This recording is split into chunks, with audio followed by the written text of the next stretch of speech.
Se ha estado observando en este último tiempo que hay personas, refiriéndonos a la autoridad como fueron los encuentros anteriores que le he estado transmitiendo mi pensar sobre la autoridad, sobre el machismo, sobre el feminismo y sobre todo aquello que tenga que ver con avasallar al otro o a la otra persona. Eh, Creemos que tanto en el hogar como en las instituciones hay que consensuar, también respetando la autoridad, no el autoritarismo. Pero pensemos cuántas personas se han sacrificado por una institución, han trabajado tantos años, y luego cuando pasan los años las generaciones nuevas no respetan eso. Hay una historia en la Biblia donde un rey muy joven, no importa cuál fuese en este momento, usted sabe que él tiene que pedir un consejo, porque vinieron personas diciendo: tu papá, quien gobernaba antes, que era Salomón, te lo puede encontrar en el libro de los Reyes, en las crónicas de los Reyes, y cuando él gobernaba nos imponía muchos tributos. Creemos que es tiempo de que piense mejor, de que este país se pueda construir entre todos y nosotros estamos dispuestos a poner nuestra parte. Pero necesitamos que el pueblo esté bajo menos presión tributaria y también bajo menos castigos excesivos. El país pasaba una cuestión política especial. Entonces dice: bueno, yo voy a consultar. Bueno, de acá a 3 días venimos. Resulta que consultó con los ancianos, quienes conocían los 10 mandamientos, las leyes. Si bien las leyes son teocráticas, el consenso es humano, y el consenso es tanto político como religioso. Se consensúa, se piensa, se ponen de acuerdo. Y ellos le dijeron: bueno, yo creo que esta gente tiene sentido lo que te está diciendo, sería bueno que lo escuches, porque ellos están teniendo cierta razón. El pueblo hace muchos años que ha estado bajo presión por el gobierno que tenía tu papá. Se había transformado más que en un gobierno para el pueblo, era una dictadura. Entonces este rey joven pensó y dijo: bueno, voy a charlar con mis contemporáneos, los de mi generación. Entonces, ¿qué sucedió? Se puso a charlar con los jóvenes de su tiempo y ellos le dijeron: mira, ¿sabes qué pensamos? Claro, eran jóvenes no solo de su generación, sino de su posición económica y de su acomodo social. Dijeron: mira, lo que conviene es hacer lo siguiente. Decirle que si tu papá era duro, vos lo vas a hacer peor todavía. Que si no estuvieron de acuerdo con tu papá, menos lo van a estar contigo. Que acepten lo que es y sino que se devuelva de donde vinieron.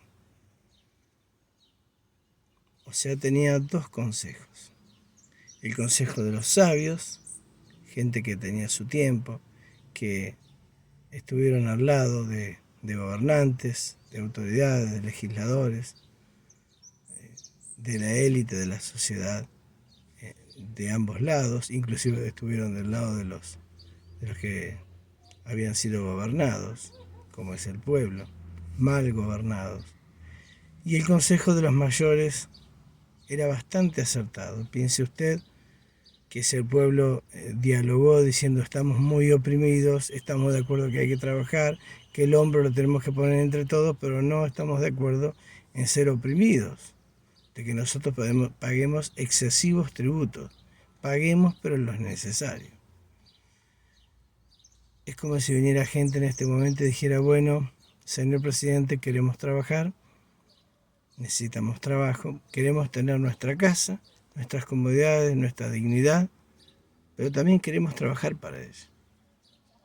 Entonces, más que darle trabajo o crear fuentes de trabajo, se les impone impuestos. Lo que comúnmente en este planeta se le llama la ultraderecha o la élite comercial y empresarial y política. Pero al margen de ese criterio, pensemos que todo se hace entre todos. Cuando este joven tuvo que responderle a los que querían volver al país sin esa excesiva presión, él le respondió conforme a los jóvenes.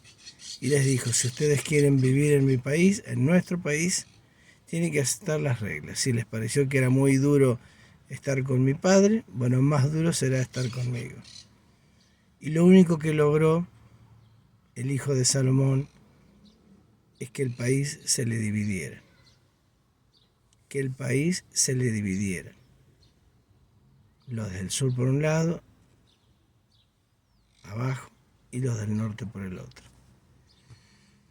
Creo que esa fue la profecía que había recibido Salomón cuando él había desobedecido y Dios le dijo, no va a recaer sobre ti, sino sobre tu hijo, quien va a gobernar, y allí todos los pecados que has cometido con el pueblo,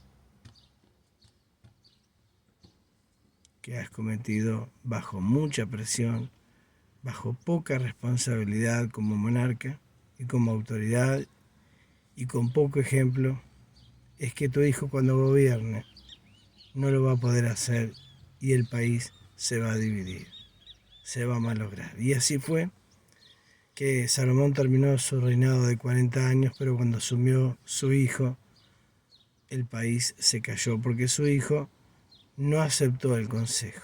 Dios ya sabía cuál era el corazón de su hijo, conforme el corazón del padre o aún peor. Se cree por el libro que existe en la Biblia sobre Salomón. Bueno, está Cantar de los Cantares, está Eclesiastés mismo, que es quizás el libro más sabio, o entre los más sabios, junto con los Salmos, los Proverbios, que en ese libro de Eclesiastés Salomón pone que muchas cosas son vanidad en la vida, pero que lo más importante era el temor a Dios. Y bueno, así que se cree que él, con sus menos de 60 años, porque tenía menos de 20 cuando asumió, y él gobernó 40 años, así que se cree que no superaría mucho los 60 años, cuando él partió de este mundo para que su hijo gobernara y cayera todas las consecuencias sobre su hijo, que también adoptó la misma o peor posición que su padre, tomando el consejo de los jóvenes y no el consejo de los experimentados, porque la sabiduría se hace con el tiempo y con la experiencia. La sabiduría es aquel que es sabio en tomar decisiones. Y la persona que sabe en tomar decisiones tiene tiempo y tiene experiencia. ¿Qué le parece? Creemos que tanto en el área política como en el área religiosa hay personas de mediana edad que han usurpado, han vulnerado a los buenos gobernantes, a los que han puesto su corazón a la mano de Dios, escuchan sus contemporáneos o escuchan su propia conciencia, pero no están escuchando a la voz de Dios, a la voz de los sabios. Es cierto que en todos los tiempos, como pasó con Salomón, hubo gente que lo hizo mal y que se necesitaba una sangre nueva y un consejo nuevo. O quizás el buen consejo, no tanto como nuevo. Y quitar la opresión de tantos años como la que Salomón le dio a su pueblo en ese tiempo, en los tiempos bíblicos de Israel. Es cierto que hay épocas donde se necesita el cambio, pero pensemos también que el buen consejo no tiene tiempo, que el hijo de Salomón recibió el buen consejo y no lo escuchó. Y hay una generación de mediana edad, entre 55 y 60 años para abajo, que no está tomando el consejo, que se burla de aquellos que se han sacrificado por muchos años. Vemos en la charla continuada dándole el fin a este tema de la autoridad, del consenso, del machismo, del feminismo, del buen consejo consensuado entre todos.